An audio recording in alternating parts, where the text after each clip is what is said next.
Добро вечер во емисијата 360 степени на Алсат.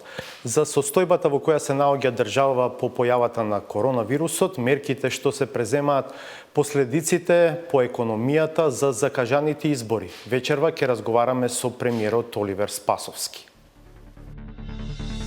Колку според вас е одржлива оваа ситуација, избори сепак да има на 12 април во една ваква атмосфера? Ситуацијата е сега стабилна. Никој не може да предвиди, како што не можеше да предвиди ниту во другите држави, како може да се развива и кој би бил интензитетот на развојот на состојбата. Тоа ќе зависи од многу фактори. Овој ваш одговор остава простор дека сепак во еден момент може да се отвори прашањето за евентуално одлагање на изборите, или ајде, поинаку поставено истото прашање дека сепак нема да одите по секоја цена на 12 април да има избори. Јас кога укажувам дека здравјето и животот на граѓаните се најважни и тоа е општа констатација на сите, јас не гледам кој е тој политички интерес поважен од еден човек. Бидете на Алсат, интервјуто со премиерот Спасовски почнува за кратко.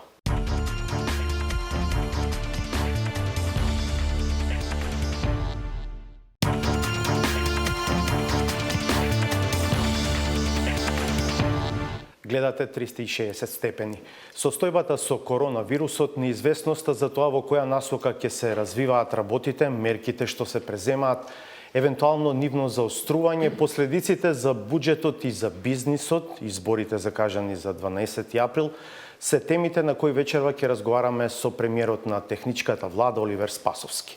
Господин Спасовски, добро вечер, добро дојдовте во 360 степени. Благодарам на поканата.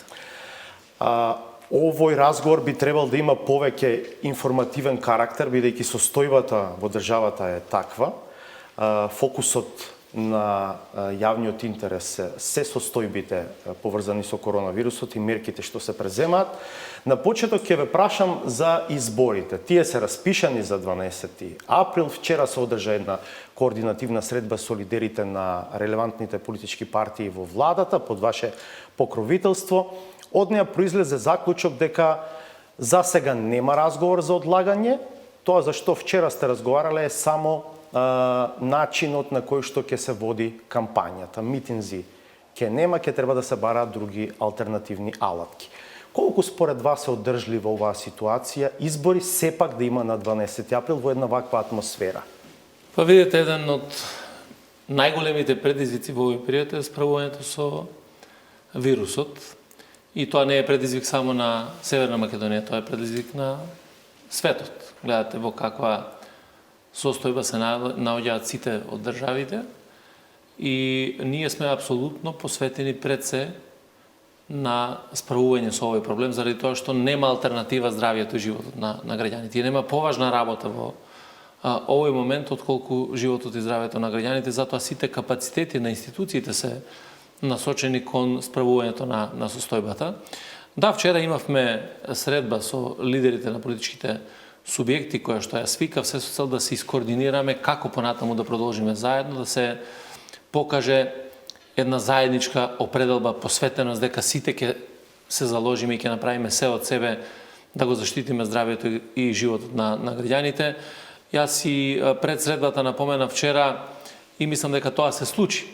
Практично да изненадиме сите ние како политичари во тоа што е нашиот интерес во овој момент. Занемарувајќи ги такви беа тоновите, консонантни беа тоновите на средбата. Запазувајќи ги општите интереси визави секој од партиските интереси, да, секој од политичките субјекти кои што беа присутни покажа високо разбирање за ситуацијата, понудија можност се што ќе биде како предлози од нивна страна да ги достават до кризниот штаб. Ние редовно земавме обврска да ги информираме секој од политичките партии, посебно со официјалните информации за случувањата и така натаму. Но така за сега нема разговор за одлагање. Така да разговаравме околу почитувањето на мерките на владата што се однесуваат до субилите. Ситуацијата е сега стабилна. Никој не може да предвиди, како што не можеше да предвиди ниту во другите држави, како може да се развива и кој би бил интензитетот на развојот на состојбата. Тоа ќе зависи од многу фактори. Ако зборувам од многу фактори, значи од сите нас, бидејќи ниту институциите, ниту пак поединци, ниту министерства се тие кои што можат да застанат на патот на ова, би рекол, криза. Едноставно сите ние, и граѓаните, и медиумите, и стручните лица, сите заедно можеме да се справиме со Овој ваш одговор остава простор дека сепак во еден момент може да се отвори прашањето за евентуално одлагање на изборите, или ајде, поинаку поставено истото прашање дека сепак нема да одите по секоја цена на 12 април да има избори. Сега тоа не е одлука што ќе зависи директно од вас, но и од вас ќе зависи. Јас кога укажувам дека здравјето и животот на граѓаните се најважни и тоа е општа констатација на сите, јас не гледам кој е тој политички интерес поважен од еден човек. Јас не гледам дека интересот на една политичка партија, на еден човек, на една структура и така натаму може да биде поважна отколку живот на еден човек, на едно дете во државата. И затоа треба проценките и одлуките кои што ќе се носат во иднина да се носат врз база на податоци, на информации, на предпоставки на тоа што може да ни се случи во иднина, зависно од развојот на настаните. Затоа сега рековме дека разговараме за тоа што е потребно да се разговара. Односно, како да се ограничат собирите, како да се преземат алтернативни мерки за да можеме, односно да можат политичките субјекти да водат предизборна кампања, меѓутоа сите сили, сите средства, сите институции ги насочуваме кон справувањето со овој предизвик. Правите ли проценки, размислувате ли за дилемата дури ако состојбата остане на ова ниво, каков би бил ефектот врз излезноста на изборите? Видите, сите тие аспекти се анализираат и на основа на таквите анализи ќе се носат одлуките. Меѓутоа, затоа рековме дека овој состанок не е состанок кој што се одржал еднаш и не може да се одржи нов состанок, како и што владата заседава постојано. Во секој момент можеме да се собереме, да носиме важни одлуки. Дали некој субјект го отвори прашањето за одлагање на изборите вчера? Вчера разговаравме исклучиво за спроведување на мерките на владата. Ниту еден не разговараше за било што друго. Колку сте дисциплинирани во владата, во вашиот кабинет? Спроведувате ли мерки за заштита од ширењето? Од првиот ден сите мерки кои што ги носиме ги спроведуваме заради тоа што ние имаме и најголема одговорност заради праќање на директна порака или пример кон граѓаните, меѓутоа тоа треба секој да го прави. Знаете, ние можеби како луѓе многу и не мариме во одреден период дека може нешто да ни се случи. Секој од нас дури пак и не мисли многу за себе во овие моменти, мислејќи дека баш него нема можеби да го задеси оваа катастрофа, меѓутоа треба да мислиме дека потенцијално можеме да загрозиме друг човек, да загрозиме друг живот. Така да апелирам и до граѓаните да бидеме многу одговорни во овој момент и да ги почитуваме сите препораки на стручните лица. Добро, можно ли е заострување на мерките и за останатиот дел од државата? Вие некако градуелно, од ден на ден ги заострувате мерките и самите, велите се водите од искуството од другите држави, каде што покажува дека оние што беа построги од почетокот, сегашната ситуација им е подобра. Оние што дозволија да бидат полабави мерките што ги презема, им се случи експлозија. Знаете, сосема логично е.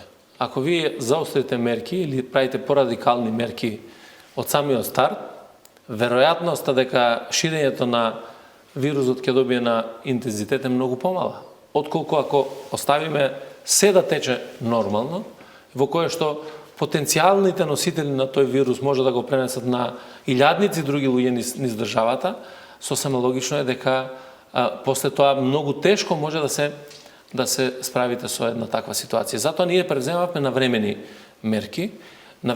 мерки и од превентивна смисла. Ние сме една од првите држави во регионот и пошироко која што воспостави превентивни мерки на границите. Употреба на термалните камери, употреба на заштитна опрема за полициските и царинските службеници, интервјуа правење за државјаните на Македонија, меѓутоа и за странци кои што доаѓаат од кризните подрачја. Имавме само изолација и така натаму. Колку доследно се спроведува тоа? Еве, например, Грција е на списокот на средното ниво според ризик држави, списокот на Светската здравствена организација.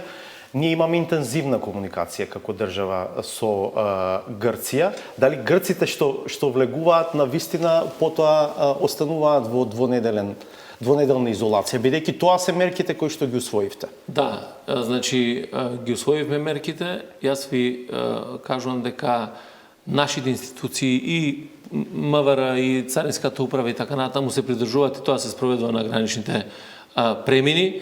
Секако дека и од другите држави, од грчка страна имаат и нивни мерки во однос на движењето на лице на луѓе. Така да тој проток на луѓе е многу намален во овој период. Ние вчера донесовме и одлука во која што од високи ризичните земји забрануваме и влез на територијата на Република Северна Македонија.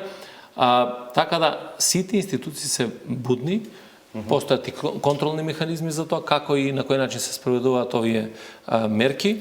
Ова мерка за забрана од високоризичните земји значи дека нашинците сега кои што се во Италија не може да си дојдат дома. Тие прво не може да ја напуштат Италија. Не, оваа мерка значи, ако добро ме пратите, забрана за влез на странски државјани. На државјани на... Бидејќи вие на државјаните на Република Северна Македонија или на било која држава во светот, не може да забраните влез на државјаните да си дојдат дома.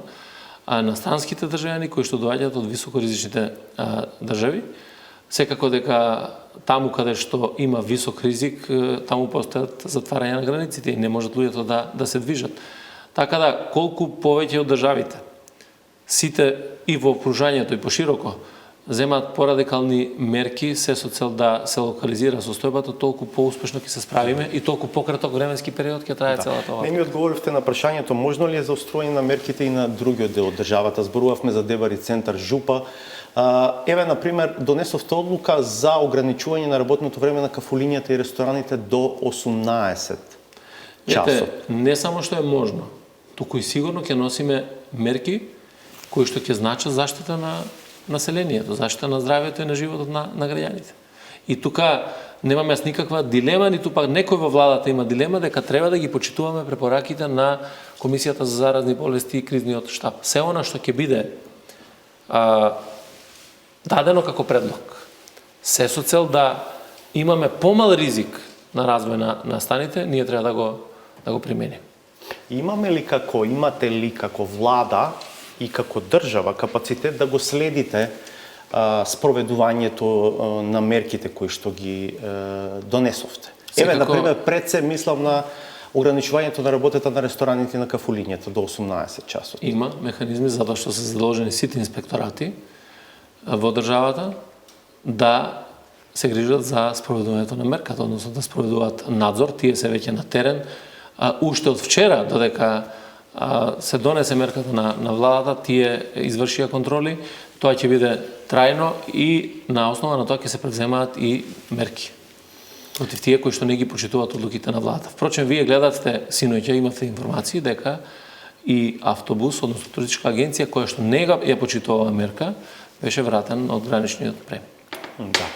Дали тоа што се најавува итна набавка на 50 респираторни машини, 2 рентген уреди, дополнителна заштита опрема за медицинскиот персонал, дополнителни 1000 тестови за коронавирус, е некаква индикација дека на некои места системот е порозен? Дека ги нема до крај потребните капацитети да се носи со ситуацијата? Имаме капацитети во овој момент. Секако дека треба да се извршат набавки, заради тоа што ние не можеме да го предвидиме временскиот период во кој што може да трае ова ситуација. Колку респиратори има Македонија, знаете? Интензитетот и така натаму има доволно во овој момент за да можеме да се справуваме со состојбата. И вие како Брнабич? Не, јас кажувам на основа на тоа што е факт, значи има доволно на клиниките во државата за да можеме да се справуваме со состојбите и затоа покренуваме.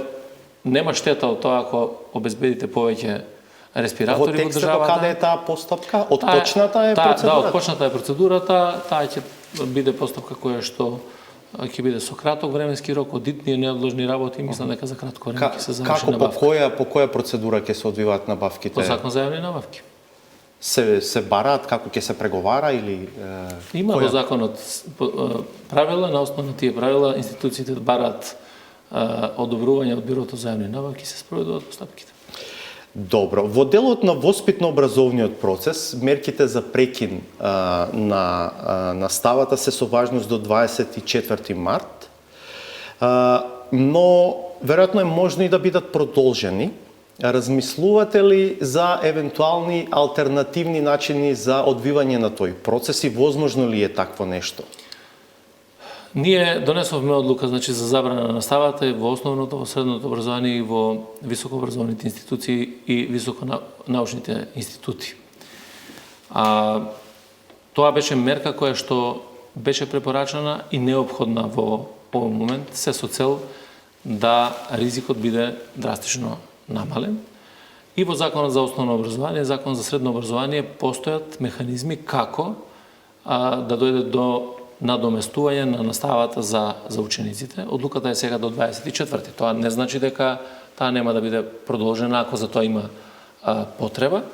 И има заклучок на владата каде што се задолжува Министерството за образование и наука заедно со Бирото за развој на образование да се разработи план за скратена настава во односно поминување на наставните планови и содржини. Откако ќе се вратат на настава учениците?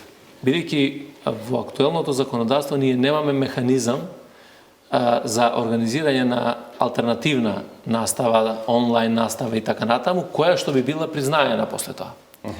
И на основа на тоа, во рамките на овие законски норми кои што ги имаме сега, ќе се спроведува наставата.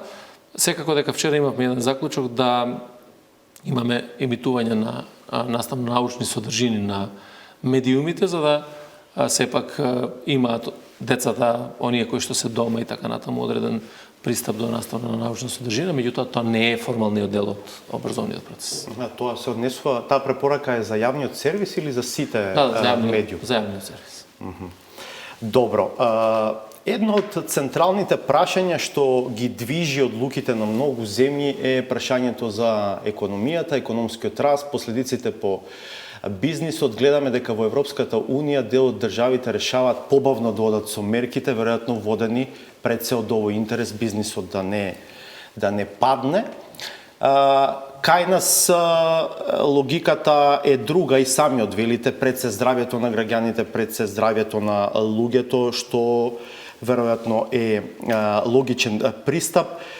Вчера имавте состанок и со стопанските комори. Се слушна барања од други бизнис асоциации за мерки за ублажување на последиците од намалената активност со оглед на сето ова што се случува поради коронавирусот. Дали веќе работите на развој на евентуални мерки со кои што ќе му помагате на бизнисот? Ние вчера одржавме состанок со стопанските комори заедно со економскиот тим на владата и тој тим економски на владата практично кој што го предвидам ќе биде еден вид на кризен штаб на кој што исклучиво ќе се посветиме во делот на економските мерки. Ние веќе разработивме низа на мерки можни кои што би се преминувале на краток рок и на подолг рок. Фискалната стабилност на буџетот е добра во овој момент. Приходите во првите 2 месеца се добри, дури изголемени во однос на истиот период од минатата година. Ги следиме сите тие фискални параметри, заедно и со Народната банка. Вчера разговаравме, бидејќи имаше доставено и барање, односно предлози од страна на коморите. Ние сакаме тоа да биде низ еден разговор, низ партнерство, да име што е тоа што е неопходно и како треба да се помогне токму на оние кластери или работодавачи кои што најмногу се погодени во овој момент и на основа на проценката така и ќе се носат одлуки за примена на тие мерки. Меѓутоа, секако дека сме подготвени, се подготвувавме да државата помогне максимално за да заздраве, би рекол, економијата. Бидејќи нема само живот и здравје ако немате и економија, ниту пак има економија ако немате живот и здравје во државата. Обврзани се меѓусебно тие работи. Два аспекта тука се. Едното е евентуална дупка во буџетот и вие велите во овој момент ги следите движењата и стабилни се, но ако дојде до намалување, веројатно ќе дојде ако продолжи намалената економска активност, од каде ќе го полните буџетот? Ние имаме сега, значи, добра фискална стабилност, буџетот е ликвиден, е стабилен, буџетот на Министерството за здравство е така добро димензиониран и може сега во овој момент и сосема добро да се справи со целата ова состојба. Доколку дојдеме до ситуација да треба да правиме пренамени, ребаланси на буџетот и така натаму, има можности да се прават и во вакви услови, тогаш и ќе се прават и ребаланси на буџетот. Секако дека ние сме во комуникација и со меѓународните финансиски институции, ги следиме нивните препораки, анализи кои што се. На дневна основа има комуникација во Министерството за финансии. Тука сите заедно работат и во кабинетот на вице-премиерот за економски прашања, така да на дневна основа ги следиме состојбите и на основа на тие потреби ќе ги носиме и одлуките за мерките. Оти тука имате предизвик во која смисла? Донесовте одлуки за зголемување на платите во повеќе сектори. Тоа предвидува поголеми зафаќања од буџетот, а сега влегуваме во период кој што веројатно ќе значи сепак намалени приходи во буџетот. Тие одлуки што сме ги донеле во однос на платите, тие се за платите и тие остануваат и тие не ги тангираат овие процеси. Не, имаме дека други, не ги тангираат, но имаме имате други предизвик за да ги реализирате.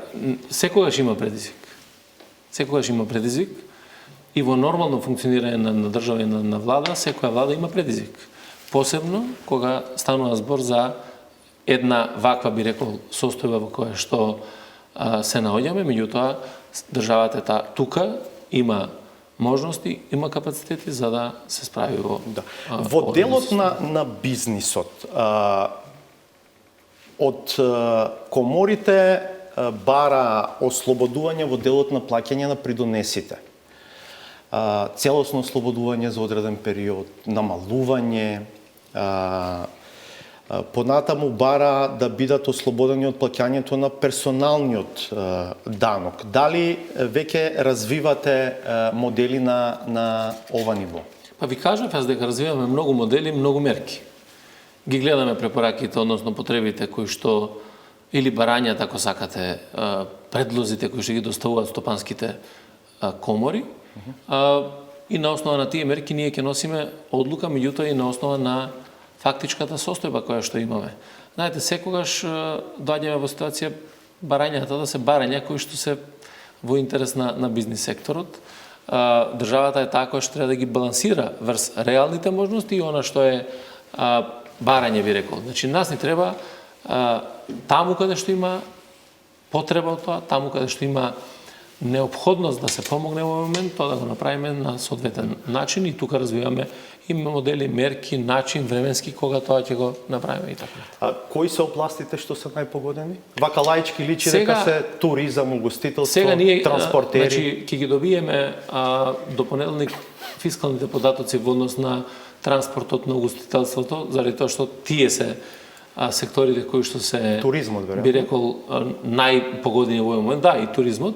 И ќе видиме какви се фискалните состојби во тој дел и на основа на тоа ќе се носат сигурно и одредени одлуки.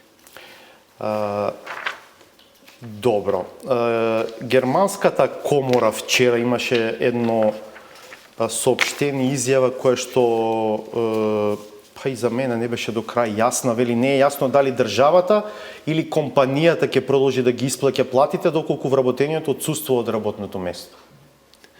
Ние, значи, ако ги видите одлуките на владата, рековме, имаме одлука за оние кои што имаат деца под 10 години или до 10 години, едниот од родителите да остане дома за да бидат згрижени децата, претходно кои што оделе во градинки, во целодневни престои во училиште и така натаму. На реалниот сектор тоа го препорачавме.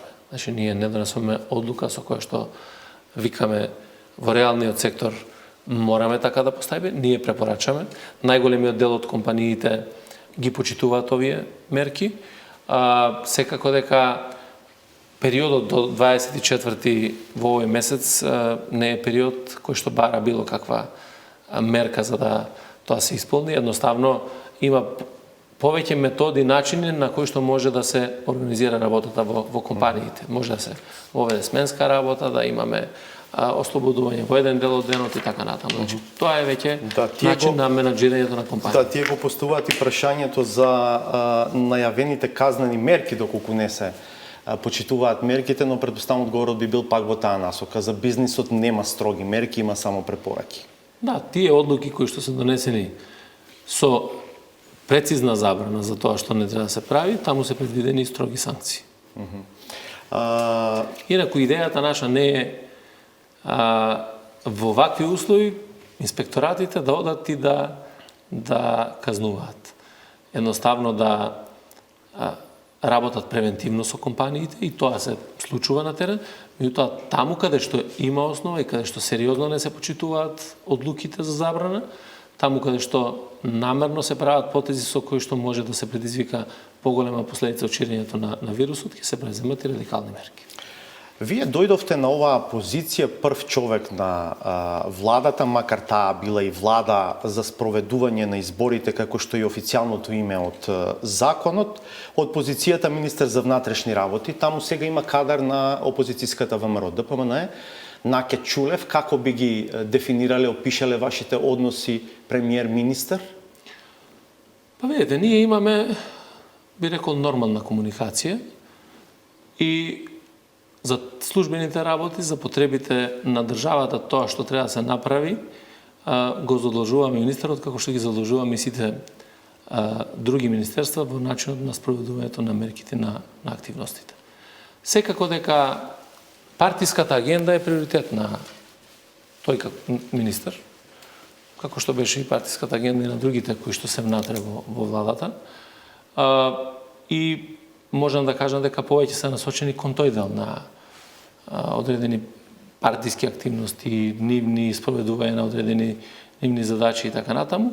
А што значи како преку МВР можете партиски активности да спроведувате? А заборавивте вие на времето на ВМРО? Мислите дека нешто се променило од тоа време? Мислите дека овој министер и тие кои што се во неговиот тим не го гледаат повторно МВР како МВР? Истите луѓе, истите аршини, ништо ново не се случува во тој дел на промени. Господин Чулев би поднесува кривични пријави, јас веќе и не знам колку се точно на број. Сега последните две се однесуваат на тоа што вие на 3 лица со безбедносен ризик сте им дале работни места во Министерството, вели спротивно на одлуката на влада и одлука на Агенција за национална безбедност, и дека тие се распоредени на крајот на декември, а едното на 2 јануари. Значи само еден ден пред вашето назначување за премиер. Ова е една од последните кривични пријави. Чулев ја заснова на вакво образложение. Видите, најавува, тоа е забава за граѓаните. Веројатно тоа му е една од партиските задачи кои што му ги даваат, меѓутоа има институции во однос на овие активности, нека ги проверат сите работи кои што се случувале во тој точно ли е, да речеме, момент. друга кривична пријава е затоа што вели беа поништени 5 решенија, меѓутоа веднаш потоа во службен весник излезе одлука на влада која беше фалсификувана дека се поништени 142 решенија. Не е точно. Тоа не е точно воопшто, за тоа постојат сериозни документи. И видите, за министер за внатрешни работи, да излезете и да кажете, јас размислувам да поднесам 2 кривични пријави за тоа, во овој момент до јавното обвинителство заради случувањата кои што биле. Тоа е нелогично. Значи, вие или имате аргументација и одите и поднесувате кривична пријава, или немате. Не ја разбирам формулацијата, размислувам да поднесувам кривични пријави. Како можете да размислите за нешто што постои или што не постои? Уште една тие работи апсолутно не се точни, и затоа постои едно кривично дело и лажно пријавување. Една од другите работи кои што деновиве ги соопшти јавно господин Чулев е дека во новата систематизација на МВР не сте ставиле единицата за беспилотни летала, што била дел од УБК. Вели државата ова единица ја чини многу пари, а во хангарите стојат дроновите за чие одржување се плаќаат околу 2 милиона долари. Видите, тоа се беспилотни летала кои што се набавени во времето на ВМРО МВР и со милионски суми на пари. Тие беа дел од Управата за безбедност и контраразузнавање и во разговорите при делбениот биланс беше договорено да си останат во Агенцијата за национална безбедност, затоа во тој момент нема направено место во систематизацијата, и тоа доколку тоа било приоритет, што правил Наќа Чулев во овие 2 месеци, зошто не поднел барање да си направи измена на систематизација и да ги стави во систематизација. Тоа може му требало време да го утврди ова. Па тоа не треба време да го утврдите. Првиот ден, значи тој менуваше 2 пати систематизација. Поднесе предлози за 2 пати да промени систематизација во МВР, за да може да прави промени на работните позиции. Ако има било каква потреба од било што внатре во Министерството, или сметал дека треба да се смени, тоа може да го направи. Како ја коментирате оваа нова информација дека во кабинетот на министерот е ангажиран човек што вие му подпишевте отказ? Тоа е човек што работеше во 5-тата управа на УБК и се поврзува со давањето наредба на двајца вработени во УБК да ги одземат хард дисковите од безбедносните камери од собранието. Па исто како што почнам на почетокот со одговор, дека таму нема никаква промена. Бидејќи исто го сметаат Министерството за внатрешни работи како партиска испостава и повторно се ангажираат луѓето кои што ги направија настаните кои што ни се случува во изминатиот период. Луѓето кои што прислушуваа, заради тоа што тие се дел од таа позната 5-та управа во Управата за безбедност и контраразузнавање, луѓето кои што го организираа нападот и упадот во собранието, луѓето кои што сакаа да ги скријат доказите и така натаму, и не само конкретната личност, па во кабинетот имате уште луѓе кои што се без безбедносни сертификати, кои што го советуваат министерот, а немаат можност да ги гледаат класифицираните документи. Министерот во својот одговор вели дека дисциплинската постапка која што е водена во МВР била водена под политички притисок, дека второстепениот орган потоа ја поништил одлуката, дека го вратил на работното место, дека вие потоа повторно во една процедура која што не била законска, сте му дале отказ на овој господин за кој што ве прашувам, а сега е ангажиран со договор на дело во кабинетот на министерот Чулев. Постапките се водени на основа на тие постапки може да се поднесуваат правни лекови и да завршат на крајот од постапката со пресуда, со одлука и така натаму. Што е законски, што не е законски, ќе утврди судот. Ниту јас, ниту Чулев можеме да утврдиме што е законски, а што не. Ако МВР функционира повторно како МВР, тоа што треба да бидеме загрижени. Треба да бидеме загрижени. Заради тоа што ако повторно истите луѓе и повторно истата политика на водење на ова министерство, односно на водењето на државата генерално, е нешто за кое што ние се стремиме визави напредокот на државата, европските интеграции, членството во НАТО, економскиот развој, просперитетот и така натаму, кој што ги направи како пресврт оваа влада предводена од Социјалдемократскиот сојуз.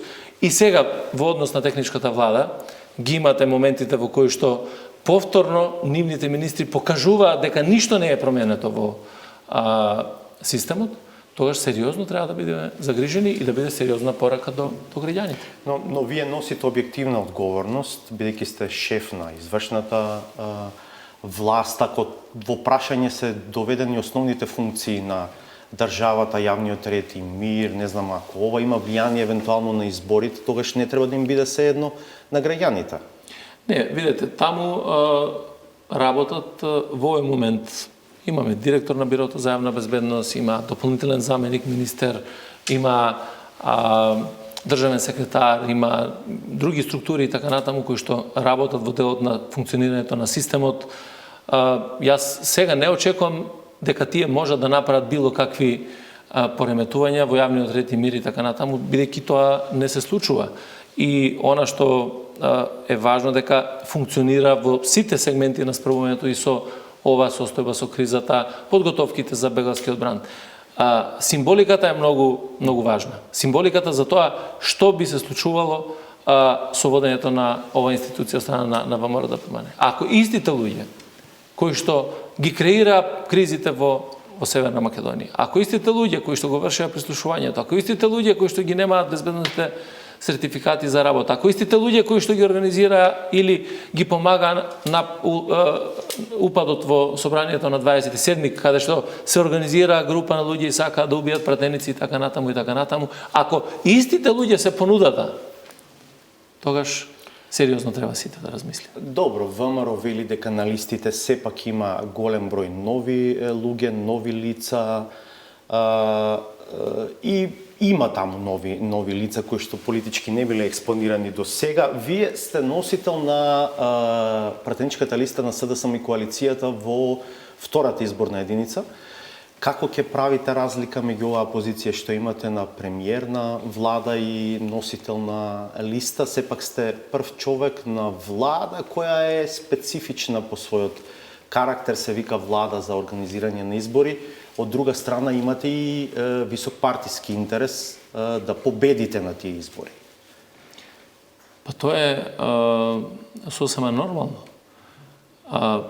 Мојата партиска позиција, моето учество во овие парламентарни избори, честа која што ми е дадена, меѓутоа и одговорноста која што имам, е работа која што навистина дополнително ми прави одговорност пред граѓаните, пред членовите на партијата, и тоа е нешто за кое што кампањата ќе се води, и тоа не е во колизија со било која функција во државата. Едноставно треба да знаете дека во ниту еден момент не може да ги користите ресурсите на државата за да ги остварите партиските интереси и цели. И тоа е клучната работа. Така постапував и кога бев носител, бев министер за внатрешни работи, така постапувам и сега, така ќе постапувам и во иднина.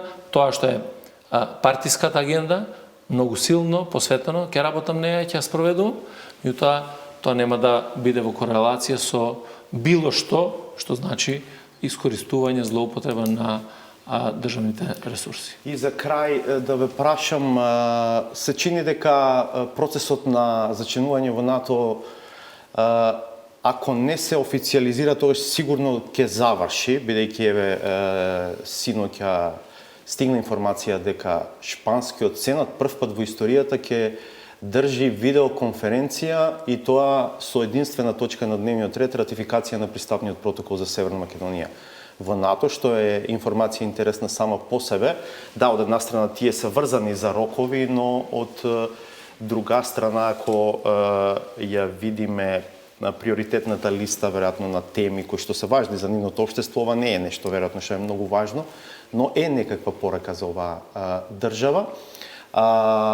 Кога очекувате формално Северна Македонија да стане членка на НАТО? Бидејќи потоа ќе треба тој ратификацијски инструмент да се предаде во State Department, а и нашиот ратификацијски инструмент. Јас сум многу горд што успеавме за 2,5 години тој сон кој што би рекал го посакува многу генерации да го видат, тоа е државата да биде дел од наша НАТО алијансата. Ние денеска го живееме. Горд сум што бев дел од владата, од тимот кој што направија се за да дојдеме до членството во НАТО, да направиме вистински пресврт во државата, заради тоа што ако имате состојба во 2017, кога СДСМ ја превзема власта, состојба со силна политичка криза, со многу поделби, со конфронтации внатре во општеството, ризик по безбедноста, со упадот во собранието, рушењето на институции и така натаму, денеска имате состојба во која што чекаме за неколку дена да бидеме официјално и членка на НАТО. Сакам да се заблагодарам на шпанската влада, на шпанските парламентарци за навистина посветеноста во тоа да Република Северна Македонија час поскоро го добие членството во НАТО алијансата.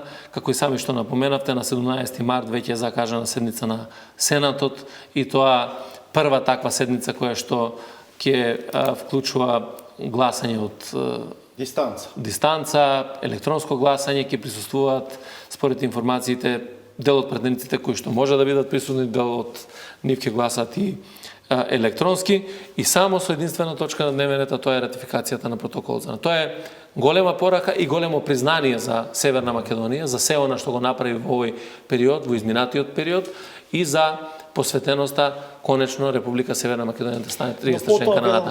После тоа следуваат формални чекори. Да, тие се значи предавањето на тој протокол во депозитарот во Вашингтон за НАТО. После тоа ние треба да го предадеме нашиот протокол кој што е ратификуван во собранието исто така во депозитарот во НАТО и на крајот во Стейт департаментот. Да, во Вашингтон и на крајот останува, би рекол, официјалната церемонија на подигањето на македонското знаме пред НАТО алијансата во Оваа нова Брисел. ситуација со коронавирусот не ги пореметува дел од овие секако дека ги пореметува. Ова е ситуација која што не е предвидена. Ние зависно од развојот на станите како што се и овде и на глобално ниво, така и ќе се димензионираат и овие чекори. И само уште кратко, какви се сигналите од Европската Унија? Видовме дека Советот за општи работи ќе заседава на 24 март, барем за сега, Европскиот совет на 26 и 27. Можна ли е одлука за почеток на преговори? Видете, ние направиме се за да ги исполниме критериумите да бидеме земја која што ќе започне преговорите со членство. Дополнително го донесуваме и закон за јавно обвинителство како плюс аргумент, тој не беше дел од условите. Посветеноста на владата, јакнењето на интензитетот на реформскиот процес, продолжувањето по тој европски пат се потврди и со извештајот кој што го даде сега Европската комисија за напредокот на Северна Македонија, во кој што нема ниту една забелешка и со право сакаме или очекуваме да бидеме земја која што ќе ги започне преговорите за членство со Европската Унија. Јас не сакам да звучам ниту песимистички, ниту да бидам преголем оптимист. Јас сакам да бидам реален, дека навистина се исполнети сите критериуми, да очекуваме дека тоа може да се случи сега на Европскиот совет, но сепак би ја почекал одлуката на Европскиот совет, заради тоа што таму знаете дека се носат одлуките со консензус и не би сакал да доживееме разочарување. Добро, благодарам што бевте дел од 360 степени. Благодарам на поканата. Останете на нас, по паузата е саботажата.